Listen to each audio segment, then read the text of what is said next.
Hello friends, my name is Beroz and welcome to the channel where I share with you tips and tricks that I read, learn and apply in my life in order to become a better version of myself. In this video, I will share with you how much money that one needs to save for a return-only retirement income. Now, one disclaimer, I use the word retirement in this video for an easy choice. However, what I really mean is financial freedom. You can still continue to do your current job or change your profession or even not work at all. However, whatever you will do will not be for money anymore because your financial income will be secured, as the returns from your investment will cover for all expected and estimated expenses. So with that, you've achieved your financial freedom. You are free to do anything you want or like to do. Now, by return-only retirement, I mean to live off the returns that you will earn on your principal investment without touching the principal investment at all. Let's say you have $1 million saved, which is invested and earning returns. So when you retire, you don't have to spend from that $1 million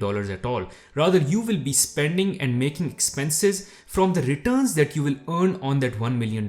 With this approach, you don't need to estimate the number of years that you will be spending in retirement, because theoretically, your principal investment will always remain intact, and hence you will never run out of that principal investment or run out of that money that you've invested. Now let's get into the details.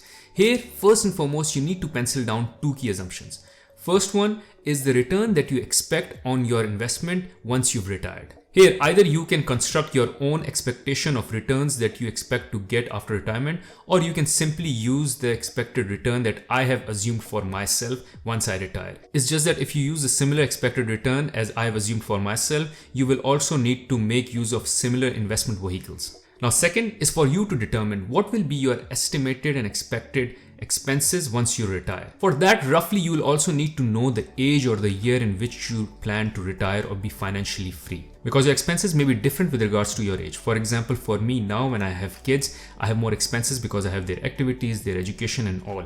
However, 10 to 15 years down the road, when my kids will be self-reliant and self-sufficient financially, I may not be incurring those expenses anymore, and hence my total expense bill will be much smaller than what it is today. This is just one example. There may be instances where your expenses may be higher at a certain age than where you are today, and so on and so forth. Now let's start penciling down the first assumption, which is the assumption for the return. Post-retirement, I plan to maintain a portfolio of 60% stocks and 40% investment in bonds. Currently, my investments are 95% in stocks and 5% in bonds. This is primarily because of my age and more time horizon that I have, and hence I'm more aggressive with my investments and ready to take more risk, and therefore keeping more investments in stocks than in bonds. However, once I reach my financial goals of achieving financial freedom, in that case, I will start to be less aggressive with my investments and hence change my portfolio to what I said, which is 60% stock and 40% bonds. Secondly, my assumptions for stocks and bonds rely on the historical performance of stocks and bonds in United States. For instance, S&P 500's average annualized return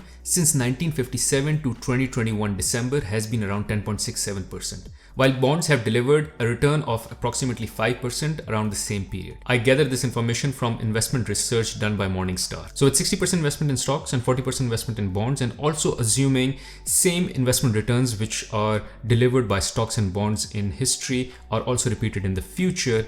In that case, I expect to earn a return of around 8% on annual basis. Adjusted for historical inflation of around 3%, I expect my net return to be around 5%. Now, for myself, I've assumed a tax rate of 25%. Note, tax rate may differ by individual depending on what is the expected income they want in the period of their retirement. Secondly, the tax rate may differ from what tax rate you are paying today, because today I'm paying a tax rate which is significantly higher because I'm generating higher income given I'm also saving.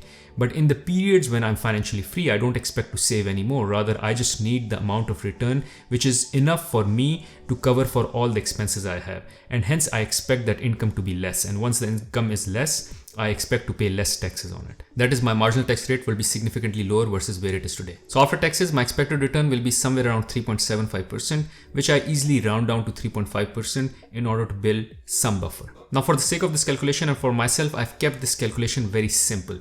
But in case you have investments in, let's say, property, do factor in the rental return and the expected return that you expect on the property appreciation, and so on and so forth, depending on how you've invested your portfolio or how you expect to invest your portfolio once you have retired. Now, the second is the need to determine what will be my expenses once I have reached financial freedom. In this case, what I do is I use my current expenses minus all the savings, because I won't be saving during that period anymore, minus most of the expenses pertaining to my kids, because I expect my kids to be self-sufficient and self-reliant once I reach my financial freedom in next 10 to 12 years. Now let's say this number comes out to be $6,000 per month for me, which on annualized basis would be $72,000. Now the $72,000 should be equal to 3.5% of return that I expect to earn on my investment.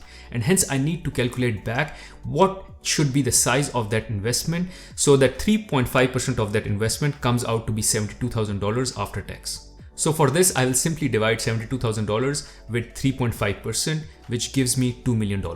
That is, I need to have saved $2 million, which are invested in a way that I can earn 3.5% after tax return on it, which equals out to be $72,000, which is exactly the amount that I would be needing to cover up for my expenses in the period that I expect to be financially free. This way, my $2 million worth of investment will remain intact at any given point in time, and I will be only paying for my expenses, which are worth $72,000, only from the return, which is 3.5%, earned on that $2 million worth of investment. Now let me quickly list down few of the challenges with this approach. Number one, and the most important one, is related to the assumption that we've made on returns, because historical returns are not guaranteed to repeat themselves in future.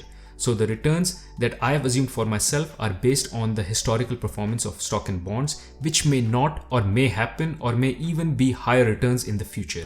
Who knows? But we can't just simply assume that whatever has happened in the history will just repeat itself exactly the same way. Secondly, these are average returns. So there may be certain years when the returns would be lower and certain years when the returns would be higher.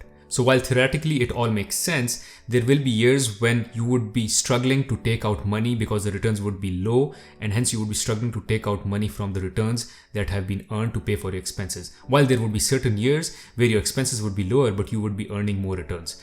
Now, it is obviously good to have the years where the returns are higher than the expenses earlier during the period of your financial freedom, so you can save up some money from your returns to pay off in the periods when the returns are lower. If it's otherwise, which is that the returns when you start your financial freedom period are lower, in that case, you'll have to make up for those expenses in some other way, which is maybe either delay your financial freedom period or your retirement period altogether, or simply just reduce your expenses for those particular years till the market starts to bounce back and hence start to give you higher returns, which you ultimately expected. Lastly, you may end up incurring some unexpected expenses as well, which you've not factored in for, because risk is what is left after all the unexpected events that you've identified. So it's best to create some buffer in that case, which means maybe you don't go with 3.5% of return assumption, rather you go with an assumption of 3%, which means instead of $2 million, you would be required to save up $2.4 million in order to get the same return, which is $72,000 after tax. Thank you for watching this video. Hopefully this was helpful for you to now strategically and smartly plan for your financial freedom and retirement. Exactly knowing how much money that you need to save so that you can live off the returns coming out of that invested saving.